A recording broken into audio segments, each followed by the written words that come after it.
A escuderia Ferrari é a equipe mais vitoriosa e longeva da história da Fórmula 1. Desde 1950, com a maior torcida do automobilismo mundial devido ao seu grande legado.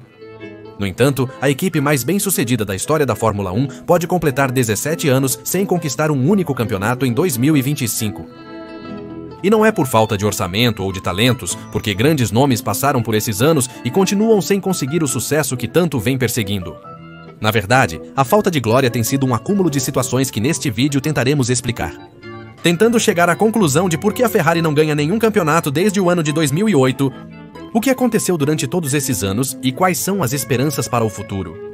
Se eles podem quebrar em breve essa maldição que os acompanha desde aquele último campeonato de construtores conquistado no circuito de Interlagos.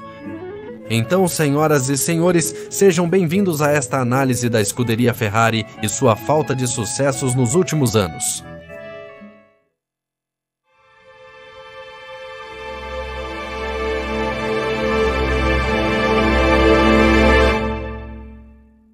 Para começar com esta análise, é necessário entender o legado que a equipe italiana carrega e por que é tão grave que eles estejam há tantos anos sem vencer na Fórmula. Eles são uma equipe que está na Fórmula 1 desde 1950 até hoje. Eles são a equipe mais vitoriosa do grid, com mais conquistas de pilotos e construtores do que qualquer outra equipe.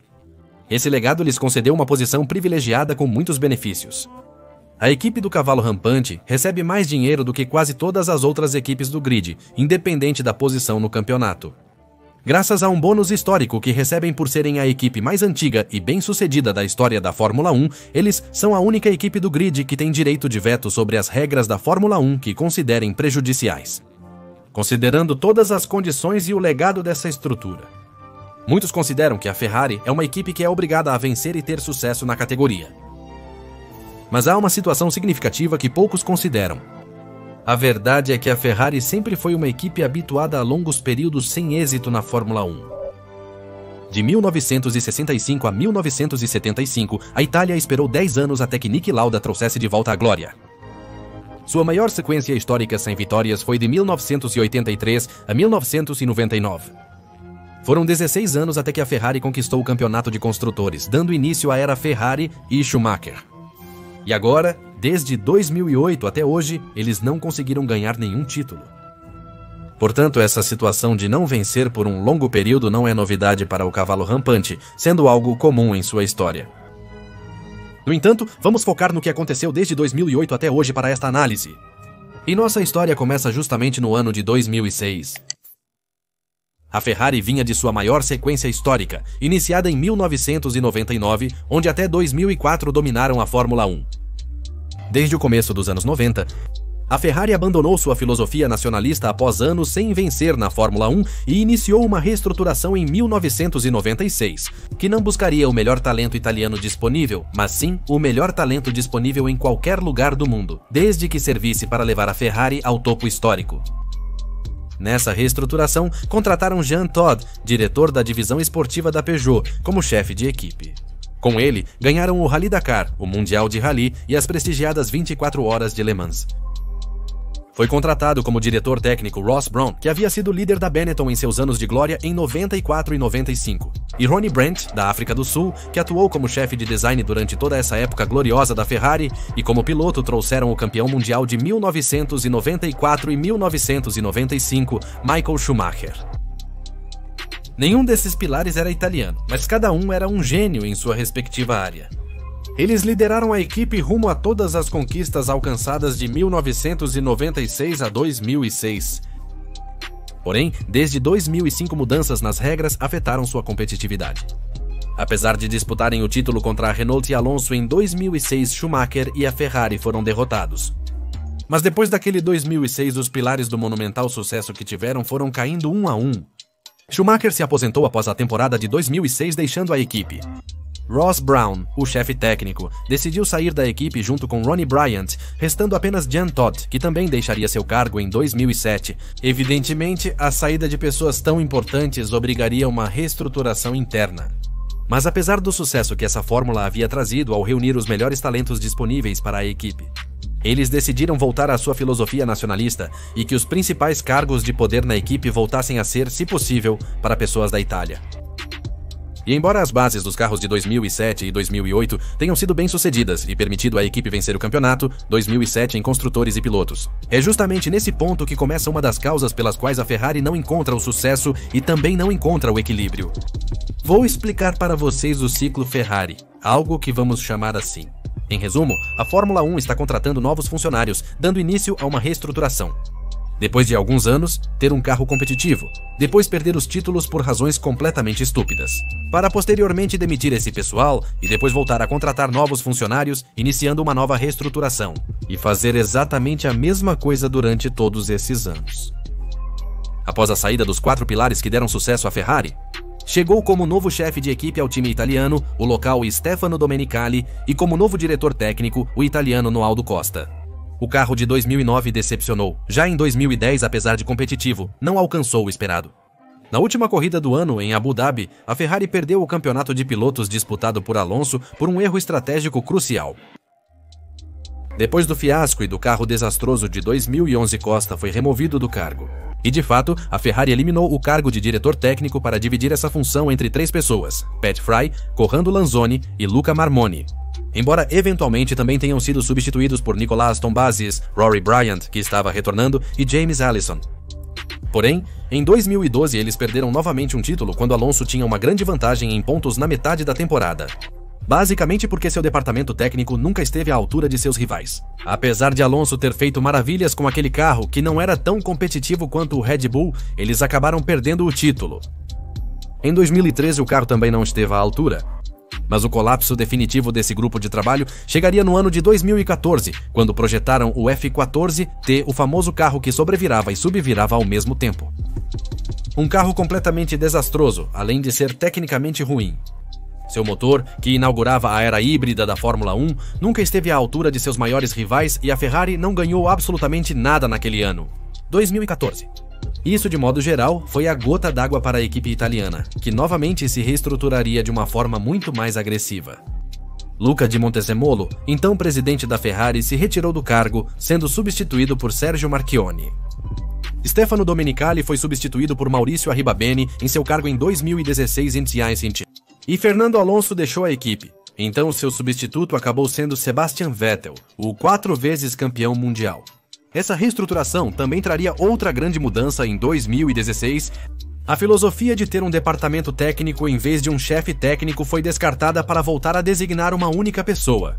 Mais uma vez foi um italiano, Mattia Binotto, que vocês devem conhecer bem, quem se tornou o diretor técnico. Após 2015 e 2016, período em que a equipe se reestruturava e preparava para as novas regras dos carros de 2017, naquele ano, a Ferrari já tinha um carro competitivo para desafiar a Mercedes, que havia dominado absolutamente nos 3 primeiros anos da Fórmula 1 da era híbrida. Mas mais uma vez, acabaram perdendo os títulos de maneiras bastante estúpidas.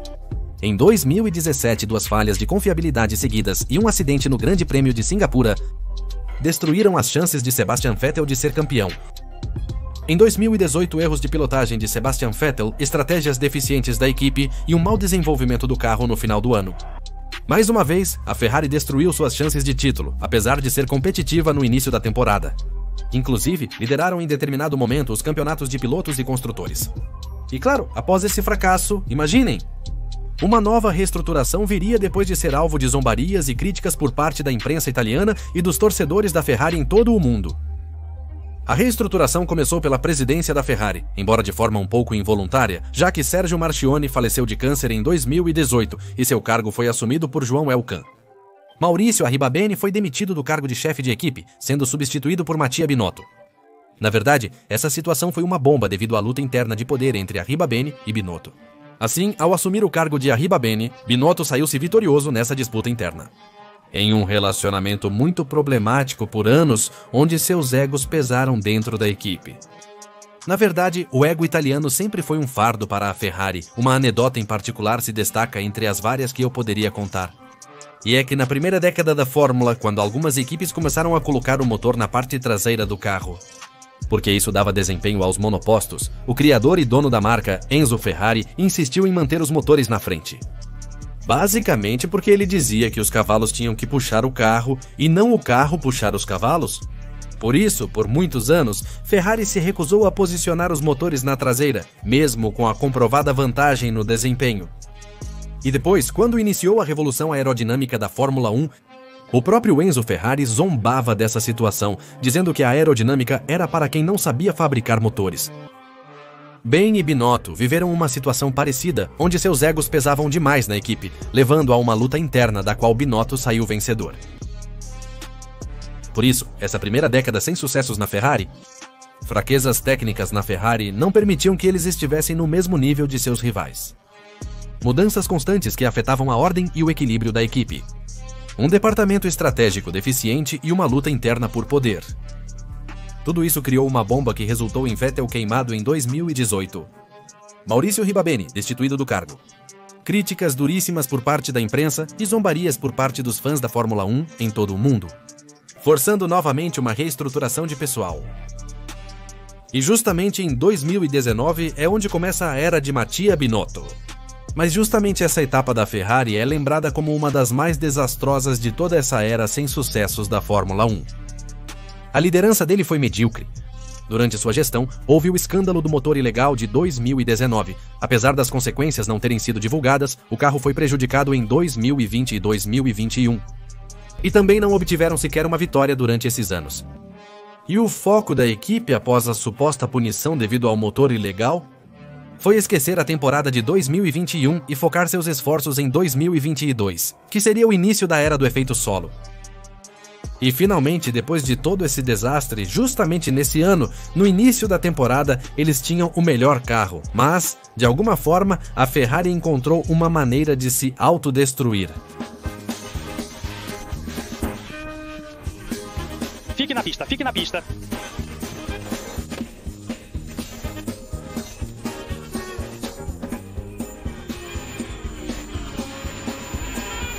O que aconteceu? O que aconteceu?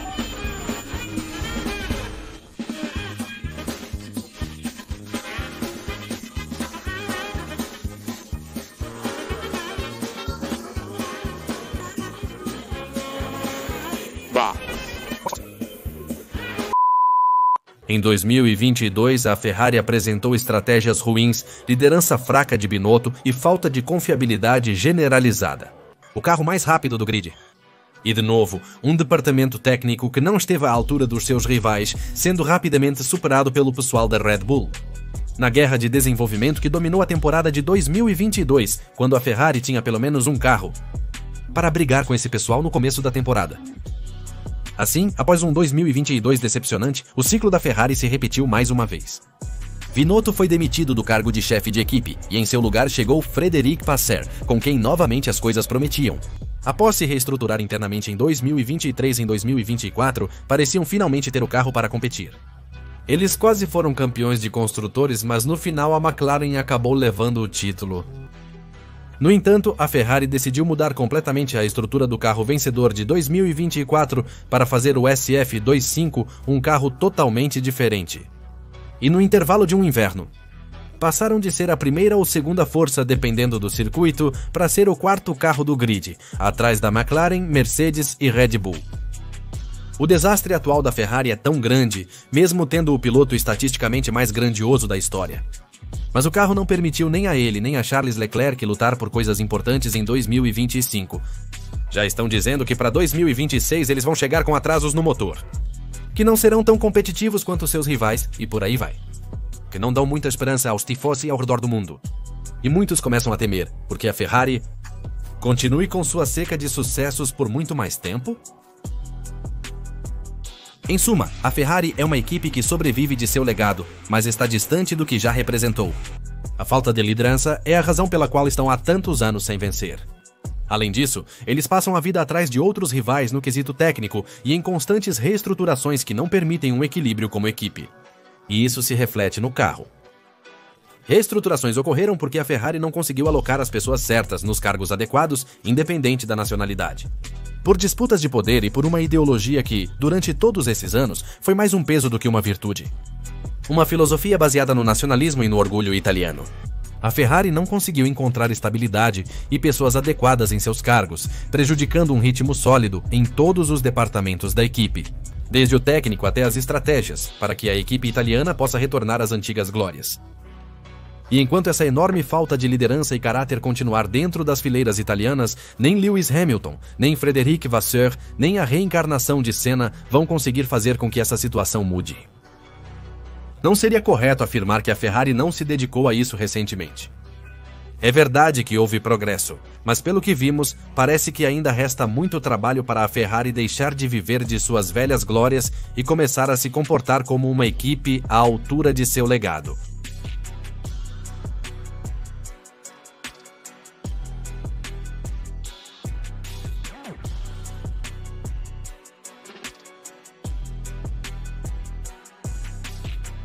Obrigado.